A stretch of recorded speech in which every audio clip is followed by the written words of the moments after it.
What is going on, everyone? Platinum Bees coming at you with yet another video. Today we are discussing a recent article that I just came across on Yahoo Finance titled Platinum Group Metals Leveraged to Palladium, Platinum, Rhodium Prices and Pivots into Clean Transportation.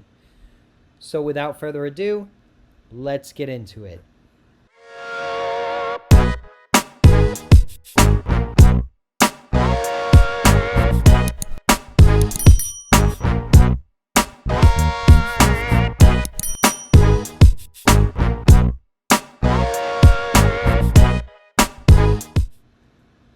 Okay, everyone, so super interesting article to discuss with you all today, talking about clean transportation and platinum group metals.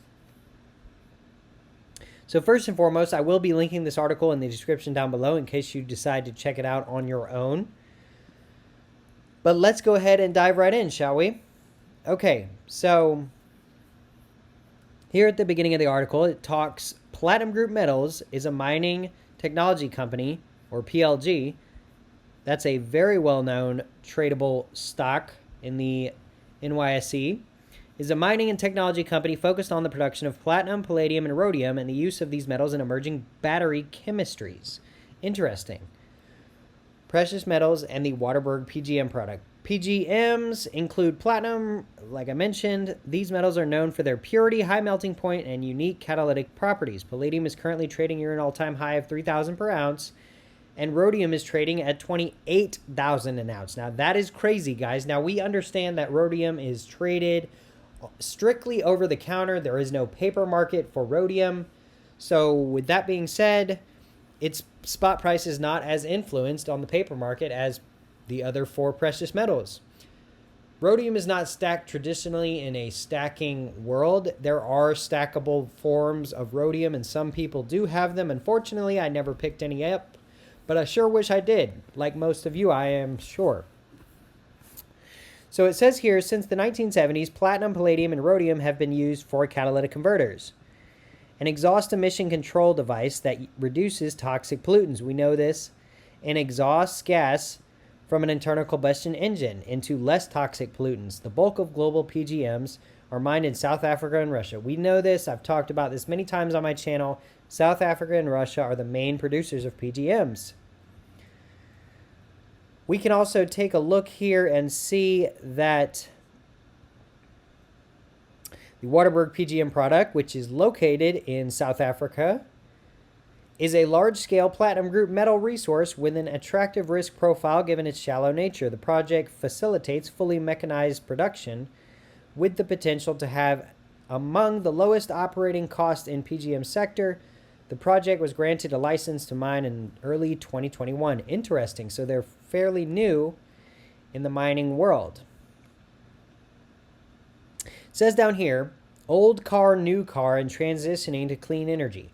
So one thing I want to talk about clean energy and new cars and electric cars and things like that is, you all know I'm not a big believer in them taking off the way everyone thinks they are.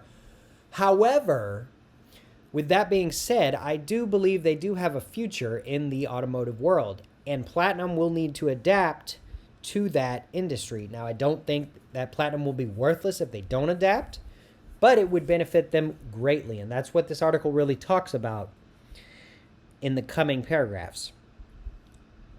So it says here, as the electric car market evolves, Platinum Group Metals has plans to enter this market. That is great news for platinum stackers like myself and many of my viewers. In 2019, PLG and Anglo American Platinum launched a new venture, Li-ion Battery Technologies Incorporated, to accelerate the development of next-generation battery technology using platinum and palladium.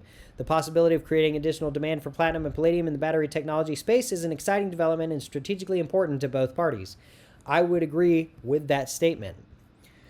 Li-ion Battery has entered into an agreement with Florida International University to further advance a research program that uses platinum and palladium to unlock the potential of lithium air and lithium sulfur battery chemistries to increase their discharge capacities and cyclability.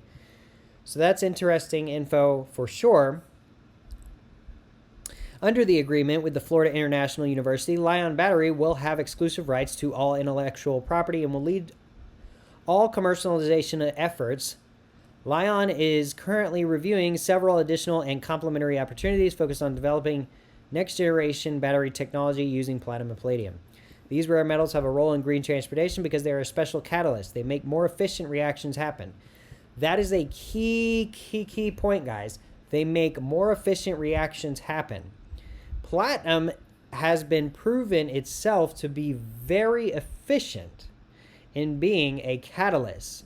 And a catalyst of really different sorts, not just auto catalysts and catalytic converters, but just having the ability to filter and kind of get rid of emissions and toxic gases and fumes and all kinds of things. So it could, it really could benefit mining as well, right? A lot of heavy machinery is used in mining. A lot of stuff is involved, and mining is seen as a dirty operation. A lot of people are against fracking and things like that.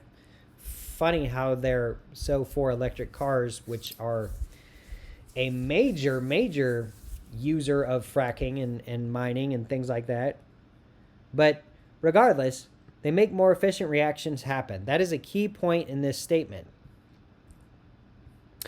Down here it says the whole idea of pivoting our way of using energy and going into things like battery electric vehicles is to create a new demand on metals, which quite frankly the underlying metals aren't prepared for. That is true. They haven't fully prepared themselves for the move from gas-powered vehicles to electric-powered vehicles. Will it happen? Yes. Will it happen in the time frame everyone thinks it's going to? No. At least I don't think so. Now, that's just my opinion, but that's just also what we've seen. That's why we're seeing palladium at $2,800 an ounce and copper at over $4 an ounce, for example. Interesting that they mentioned copper, because copper has been a hot commodity this year, and a lot of people at the beginning of the year were banking on it being the hottest commodity, and it has proven to be a very hot commodity, if I do say so myself. If we're going to make this energy transition, we need a lot more of this stuff, platinum and palladium. That's going to go into these technologies. Investors are so concerned with the technologies, but it's a great opportunity to go one step down and really think about the fundamental materials that are going to feed into this clean energy tech. So down here at the bottom, it says Platinum Group Metals is currently in the early stages of testing the application of these same metals in vehicle batteries. More on this soon to come. So this is a very interesting article, guys. I think it hits on some key points and talks a lot about how some people in the platinum mining world are starting to realize that they need to adapt to this electric future or alternative fuel future at the very least.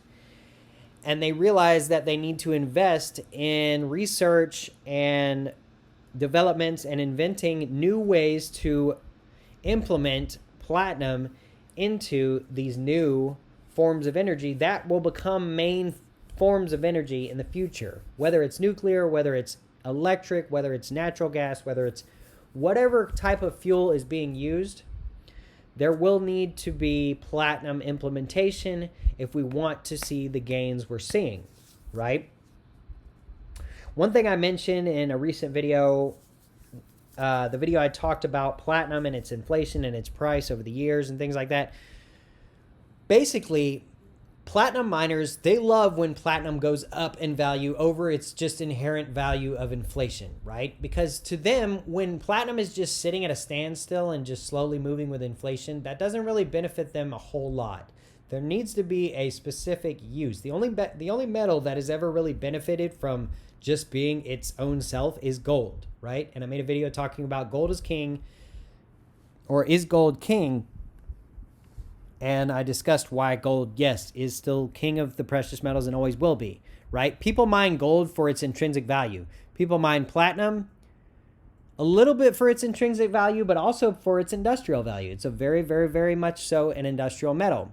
And so the fact that they are deciding to go ahead and invest and research and figure out a way to implement platinum in new technology is great news for sure.